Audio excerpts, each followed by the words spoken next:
Welcome back, gamers. This is Chris from Crick Hollow Games, and with me today is Mike. Today we're going to review the game that's just come out here recently called Meadow. Let's look at it.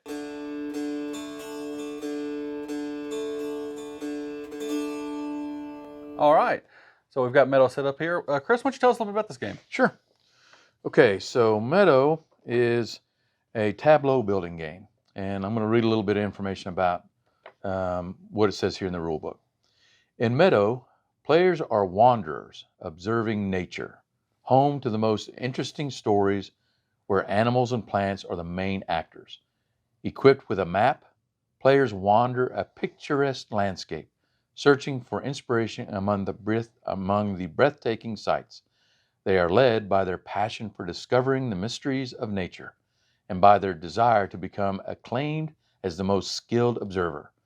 The title will be won by the person who earns the most points from observing types of animals, plants, and landscapes, as well as from souvenirs gathered during their trip. The competition continues as the campfire, where players race to fulfill their adventure's goals. So, Meadow is, as you can see in front of you, it's a tableau building game. And what do we want to talk about first, Mike? 5, 4, 3, 2. Let's start by talking about how hard this game was. When we played this, how hard did you feel it was? In the beginning, for me at least, it was difficult. Now, I'm not saying that the game is difficult. It was just the first playthrough. As any gamer knows, when you first pick up a game and you start to play it, there's new mechanics that you have to learn. There's new ways of how the cards react with each other and how you read the cards. So for me, in the very beginning, first couple of playthroughs, I had a little bit of difficulty figuring out, the symbols on the cards. But after about the third or fourth round, it clicked. I got it, and all of a sudden it went into smooth mode. I think it flowed very well. What do you think? I kind of feel the same way. I've played a lot of tableau building games. It's kind of one of my favorite aspects of gaming is building an engine and seeing it go and do things. Learning all the symbols originally was kind of daunting because there's a lot of symbols in it, but once you get those down, the game just kind of goes.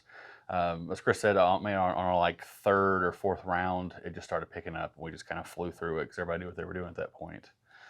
I think overall, I would give it probably about a 3 on the hardness scale. Takes a little bit to get used to. It takes a little bit for people to learn how to do things. There's different mechanic, where things go, how they do. But once you get that down, pretty simple, pretty easy to fly through. Yeah, and once we got through the first game and we started the second game, we just knew what cards we wanted to get, how to get them, how to play the cards. He's right. It just kind of went right. We flew right through each turn. Each turn would be, okay, I'm going to play this. I'm going to get this. I'm going to put this card down. Your turn. So yeah, 3 for me as well. I think 3 is a good point for playing this game. There's a lot of steps, but once you get used to doing those steps, it just goes real quick. That's right. It sure does. Now let's look about how long the game takes to play. The box says the game takes between 60 and 90 minutes. Do you think that's a fair estimate? Yeah. Yeah, I think so. I think it may take a little bit longer for the first game because you're learning how to play. But once you have the mechanics down and once you understand the flow of the game, 60 to 90 minutes is definitely a good time. Yeah. I think our first 2 rounds took longer than our last 4 rounds put together. That's right. Because we were like, oh, there's so much on here. That's right. But yeah, I feel that way too. It's a very good range, especially depending on the base, how many players you got. Right. So. Right. Yeah, it's like you said, and this is typical of a good board game, in my opinion. A good board game is going to have a lot of mechanics, a lot of things that you can do, a lot of steps that you can take to gain points or to gain something in the game. And this game is no different. There's a couple of different boards that you can use, that you can get cards from or put down to get points. So once you figure that out, once you have that flow going, yeah, it's 60 to 90 minutes is plenty of time. Okay, the next thing we want to look at is the aesthetics and the build quality of this game. Mike, looking at this game, what do you think about it? I absolutely love the look of this game. All of the cards are hand painted watercolors that an artist did, and they are beautiful. That was part of my favorite. That was one of my favorite parts about this game is cycling through the cards to get stuff to make my own tableau. Just looking at them, I remember picking up a few just to stare at them because how beautiful they are. And we'll put some shots up screen right now of them. The game, how it fits together, how it clicks together, everything has its own place. These are your turn markers, which we'll explain in a little bit. And they click in perfectly on the board to show you what card you're going to pick. Everything has a spot. The tracker is real nice and easy to look at. This board, there's two different ones of these, and they're both double-sided. They're full color, full art, and depending on which how many players you have, they change. It's just overall great. Everything doesn't feel, it's not real flimsy cardboard, it's real thick cardboard.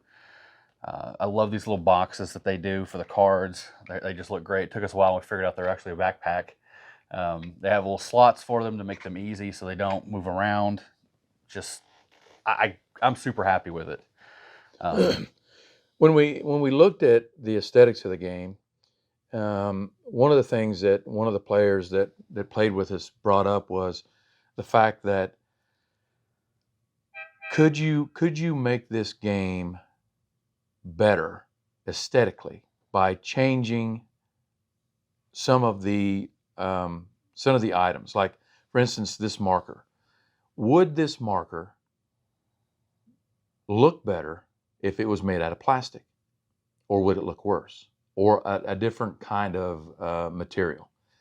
And we came to the assumption that no, because if you make this out of plastic, it's going to have it's going to take away from how aesthetically pleasing this game is. So I think I speak for everybody and it's the first time I don't like giving 5s at all, because to me a 5 is perfect, absolutely nothing wrong.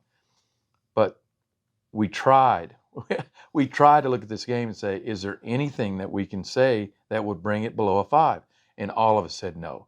This game aesthetically and the build quality, the cards, the board is made out of some really good cardboard. I mean, no, this game is a hard 5 for all of us. I think you would agree, wouldn't you? Oh, 100%. And just looking at the cards and how everything is, it's just very soothing to look at. It's just a very great game to play, a great game to look at. I mean, that was part of my favorite thing with it when Chris first pulled it out and was like, hey, I got this game that we should look at. I was looking at the back and I was like, oh, this is kind of neat. And then I saw the artwork. I was like, oh, this is beautiful. I'd kind of compare it to Everdell, if you ever looked at it. It's very, very beautiful game.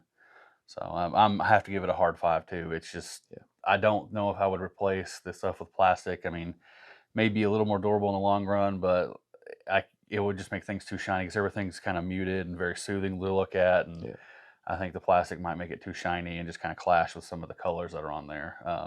Color choices are great. Everything just matches and goes well together. As somebody who paints a little bit, this is great. I love it. I absolutely love it. Yeah, I agree. So there you go. Aesthetics and build quality is a hard 5 for both of us. That's our first 5. It is. It is. Okay.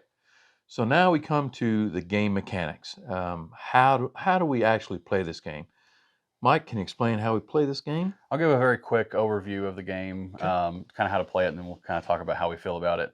So the game sets up, you have 4 different decks. You start with the West, the South, and the East deck. Here, here, and here. You draw out all 4 cards, and then you decide how many players you're going to have. Depending on how many players you have, you pick out the correct, this is the campfire. You pick out the correct one. This one says 3. Our last game we played was 3 players. The other side of this is 4, and then there's a 2, and then there's a solo mechanic one, which is really cool. Then everybody picks a row. So everybody goes through and say, I'm going to take with this row, and we fill it back up, and it goes around counterclockwise. Then, starting with the first player, which the game says is the last person to be stung by a bee, and unfortunately none of us could remember the last time we were stung by a bee, so we use the randomly generated app. So he goes first. You start with your actions. Now, how you perform your actions is based on these little tokens. You have 5 of them in a 3, 2, and I think 1 player game, and you have 4 of them in a 4 player game. It just basically allows you to take your turn. The one that drops is this one that Chris is holding, which is the wild token. I'll explain those in a sec. Yep. So if you look at the board and you say, okay, well, I need one of these cards. Each of these sticks has 2 different things they can do. On the top, it has a number, and on the bottom, it has what's called a special action. And I'll show the sheet of the special actions now for you so you can look at them. In order to take a card off a row, you have to use one of the top. As you can see here, everything is slotted really nice and neat. So say I wanted the second card in this row, I take the arrow and the number 2, and I set my goal here, which allows me to take this card. Now we get to the point where if you play here, you're allowed to play 1 card from your hand onto your meadow. Now at that point we got to explain cards. So all these cards, there's different kinds of cards. There is ground cards, which are base cards, don't have any cost to play, you just play them. And there's cards that you play on top of these, like these. Each card is laid out into number of victory points, cost of the card, and what the card gives you as a resource when you have it. So in order for me to play this card, I have to have a grass land, and I have to have a grub, which grub or worm, we weren't sure what that was. So I start off with a grass card. You can pick either side, which is nice when you're picking your row. This is your starting card. I'm going to play this butterfly because I have the things. I set it right on top of it. Now, I still get to keep the grass, but as you see, it covers up that grub, and now my new resource is a butterfly. And gets me 2 victory points. Now, the nice thing about this, as you're drawing your cards, you can have more ground cards. You can have up to 10 ground cards in your tableau at any time, and you keep building up from there. Some of the more advanced cards, like this one, for example, requires having 2 grass. You have to have a beetle or a frog, and you have to have a berry to be able to play it. The different ground symbols are litterfall, grass, sands, rocks, and wetlands. And they each have their own symbol. Yep. Another type of card is a landscape card. It plays just like the other cards do. In order to use it, you have to pay the cost on the card. You get the points for that, and have an associated landscape. So if I want to play this one, I'd have to have an empty road, which you start with 1 at the beginning of the game. You get more by performing those special actions I talked about, which we'll get to in a sec. And I have to have a mushroom resource on my tableau showing. When I play the card, I use the road. These are expendable, so I use the road, and I have that. On top of the landmarks, you can play souvenir cards. Yeah. These work just the same way. You have to have a landmark symbol, and you have to have, let's say, a house. That gets played right here. That covers up the landmark symbol, so you can't reuse that, but you get your points. And you keep flowing on through that way and that way. So that's just a quick explanation of the cards.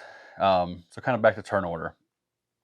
So if you decide you don't want anything on here and you want to perform some of the special actions, you get to the campfire. In order to perform a special action on the campfire, you take the bottom of it and you place it into one of the empty slots. Those special actions range from Take any face-up card from the main board. Take 2 road tokens, which are these. Look at the top 3 cards of one deck. Keep 1 and put the other 2 on the bottom. And then play up to 2 cards from your hand into your meadow. Those are the 4 special actions you can take. Now, the thing is, when you're playing a special action, you don't get to play a card normally, unless you play the one that gives you 2 actions. So that's kind of a trade-off. You get these really special abilities, but you don't get to play your cards that turn unless you pick the one. Now, one thing you can do when you play a special action, you have the option of completing one of these goals that are here. These are randomly drawn at the beginning of the game. You shuffle the pile of them and pull out and place them randomly throughout here. In order to score a goal, say right here I have a hawk and I have a bird. You have to be able to have both of these on your tableau showing, and then you can score it. You start with your lowest, which is 2 points, 3 points, and then 4 points. So if I score my first one, I score 2 points. Score my second one, it's 3 points. And score my third one, it's 4 points. And those are just bonus points at the end of the game that you get if you complete those. And it's kind of a race to get to those because we, Yeah. someone that's playing with us, my wife, she got to mine before I got to it. So I had to completely change my plan. And that's and that's part of before I was talking about a lot of things that games have that they can do is you sometimes I found myself focusing on kind of one part of the game, getting the cards, and then the first time I played it, I kind of forgot about the campfire, and then at the end when I was counting my cards, I noticed, I said, okay, I've got 23 points, and then Mike would say, okay, I've got 23. Oh, wait a minute, 24, 25, 26. I'm like, oh man, I forgot about the campfire. So you kind of got to keep all those things in mind, and all those things. You kind of got to look at the uh, whole board state to find out exactly. You may be planning you're going to do this, but also I want to make sure um, to pay attention to the campfire, so I can get extra points in that way as well. So after I place one, it goes to the next player. He does the same thing. He either places a card to take one off the row and then play a card, or he plays a special action. There's also here in the campfire, I forgot to mention, you can just play a card and say if everything's full over here. We don't recommend that. As a last resort, you want to use that because there's so much more that you can do. But it keeps going back and forth until everybody is out of their little player chips. Once you're out of that, that's the end of the round, and you move from round 1 to round 2. Now, one really neat mechanic is after you pass the halfway point, you pick up all the cards in the middle that are the south cards, you replace the south deck with the north deck, and then pull out all north cards, which are more advanced cards. They have 4 points on them instead of 3 a lot of the times. I don't think I saw a 2 in there. No. There's more predators than there is just like bugs and stuff like that, and just like little birds. It was really cool to see that big change, and it was just more art. It's like, oh wow, there's cats, there's hedgehogs, Pigeons. there's all kinds of extra stuff in there. It was really neat to see. It's just another really cool aspect of the game. So that deck the south deck just goes away, and you start with the north. And once you've got the north deck going, and like you said, it's a little bit harder, but it's designed that way because by the third round, or starting at the fourth round, your tableau is built up enough to where they figure, okay, you probably have enough to where you'll kind of struggle to get the amount of cards in your tableau to get the higher point cards. So instead of just letting the 1 and 2 point cards go, and your tableau getting so huge and playing 3 cards on one turn, they up the ante a little bit and make it a little bit more difficult to where the flow, for me at least, it kind of seemed like it was the same. I wasn't getting more cards, but I was putting down the same amount of cards that I was in the beginning of the game. So that's a cool ramping up effect, I think. Oh, very much so. I like how they start you off slow and the sub deck's smaller, and then it just gets bigger and badder. Yeah. The cost definitely doubles when you get to the north deck on a lot of things, but the point payoff is worth it. It is, yeah. Again, like in our Yudo review, it seems like a lot of stuff, and this was just kind of a quick overview to kind of tell you kind of how the game works a little bit and kind of show you some different mechanics of it. But once you learn the game and you play your first 2 rounds, I think the third round was safe to say that we knew what we were doing at that point. It flies and it flows really well, and it's a good game to talk over. Like, oh, look at this card. This is very beautiful. All that being said, what would you give this game as far as the game mechanics? What score? I think I think I'd have to give this game a 4. And there are things that I see about the game that has me give it that number, but I'd like to hear what you think about it. I agree with the 4. One thing that became apparent in this game is that there's not a good mix of cards in some of the decks. That we ran into a few situations where we were all waiting on the same kind of card, and there's actually a layout of what deck has more of what in the back of that book, and that's really nice. You kind of know, oh, well, I need to go for this deck or that. But it came a point in time where we all needed landscapes because we all had a bunch of roads because we had played the special action for them, and we couldn't get any landscapes at all. We sat there forever just waiting.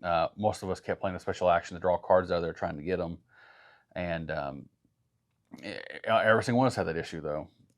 It would be really nice to have a kind of a better mix of them in there. Maybe we just had a really bad shuffle, but I kind of feel like that happened in both games that we played testing it out. It would also be really cool to have a mechanic that you could wipe a row, even if it was a negative, like you had to pay a couple of cards to do that or something, or you had to get rid of something out of your meadow to wipe a row just to bring it all out to try to do something. But I also can see where that would mess with the flow of the game, how it's set up to play. But those are just like little minor nitpicky things. I guess any tableau building game you're going to have an issue where I need this card and it's never coming up. That's but right. I just kind of felt like it was more apparent in this one because everybody at the table had the issue. Yeah. So, And again, that might have been a situational.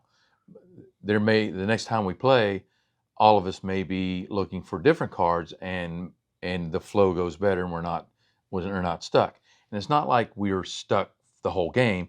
It was maybe a round or two that we were stuck, and it wasn't really stuck. It was just like he said before, the cards just weren't coming up that we needed. And again, in a tableau building game, that's going to happen no matter what game it is. So, and again, that was very niche, very nitpicky. It overall, the game is in my opinion fantastic. It's just has that, and then I think that was about all that we thought that could have been better. there was one issue came up where we thought there wasn't enough actions for everybody, and that was we were just playing something wrong. Right. Right.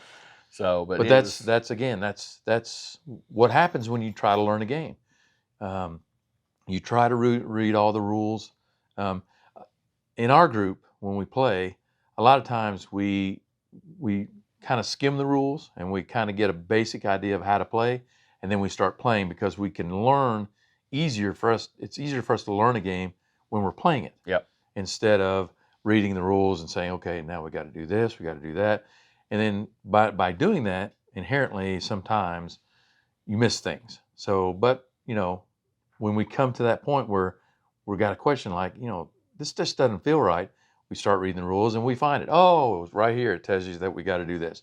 Okay, and then we change the way we play it. So, but that's going to be the same, I think, with a lot of play groups that are playing a game for the first time. So, but once we got past the learning stage and we started just playing the game after we learned it, the fun part about it was just kind of your plan.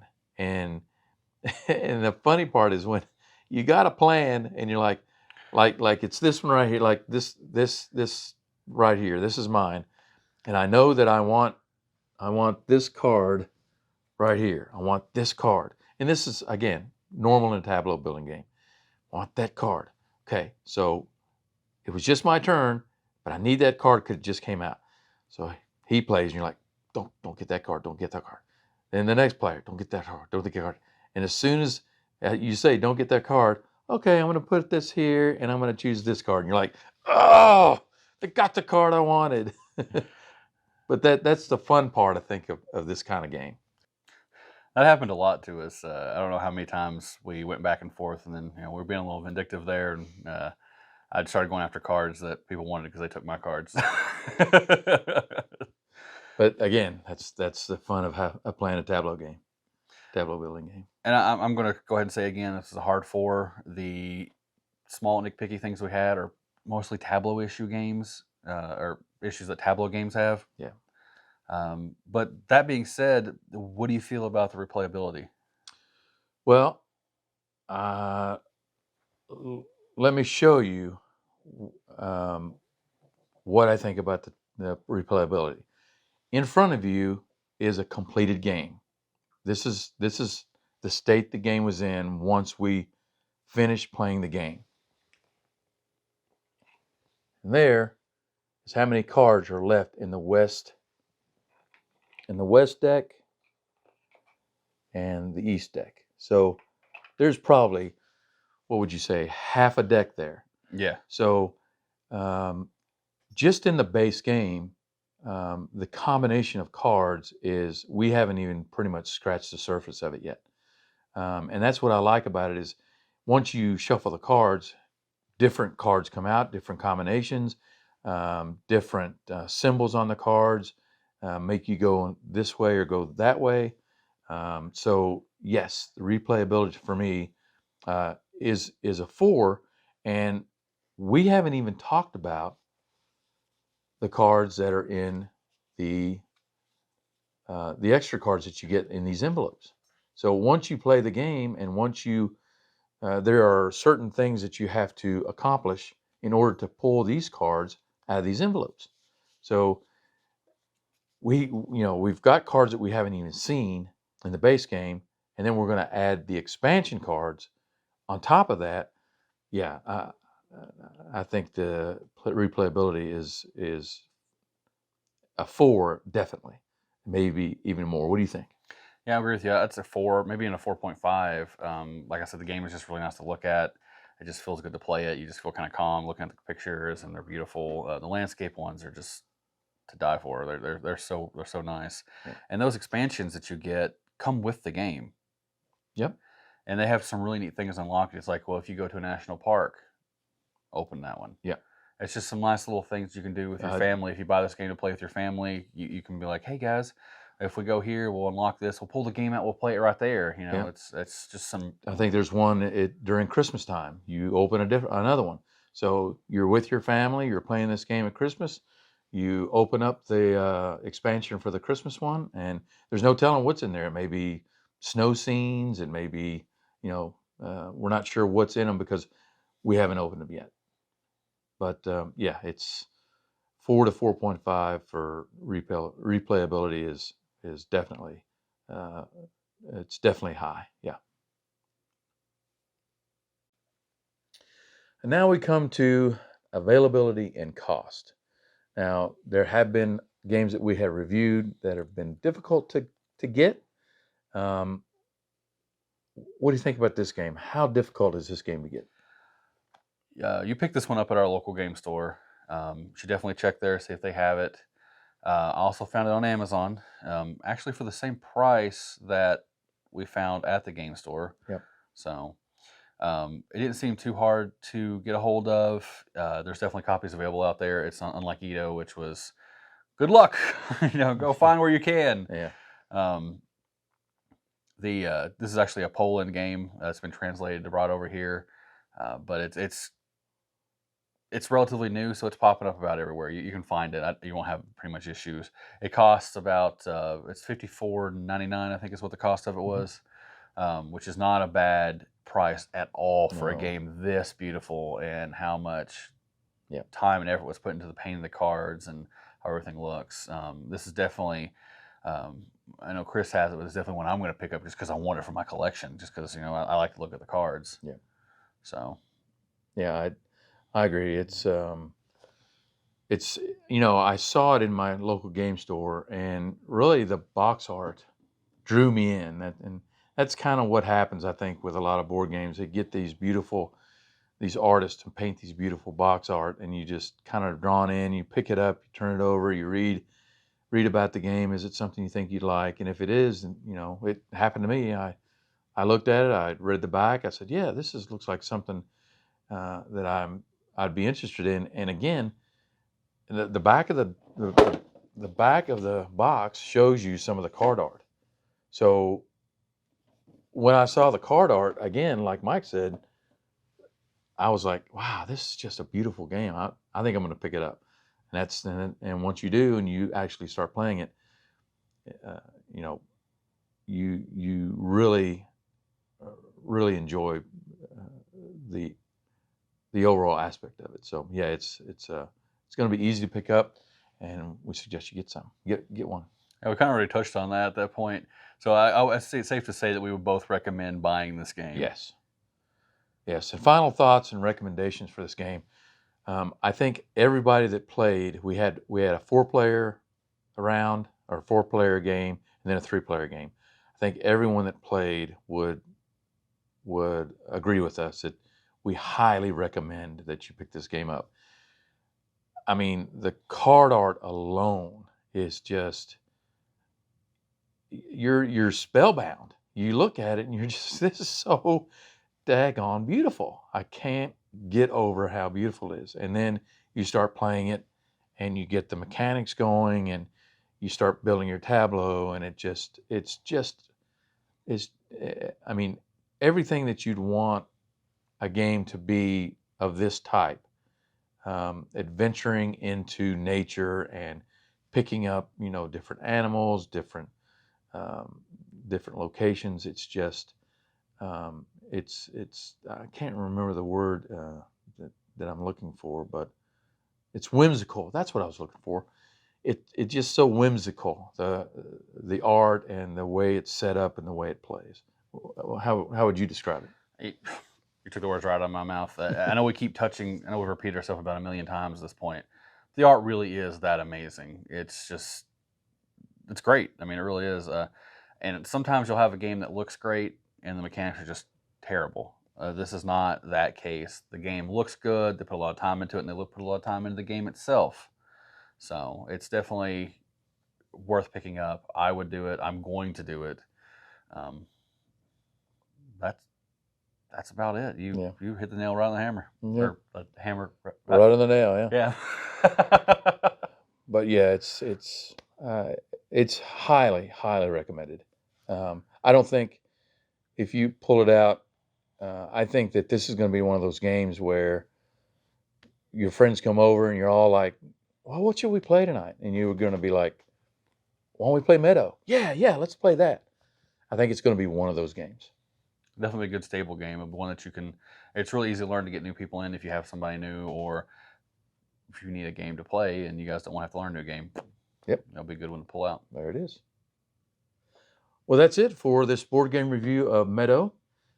We hope you enjoyed the journey that we went on to explain how this game works. Let us know if you're going to plan on getting this game. If you do, let us know if you think that we gave it a little bit better score than it deserves or a little bit less score than it deserves. I want to thank Mike for coming along and helping me out with this board game review. And until the next time that I do a review or I play a game, we'll see ya.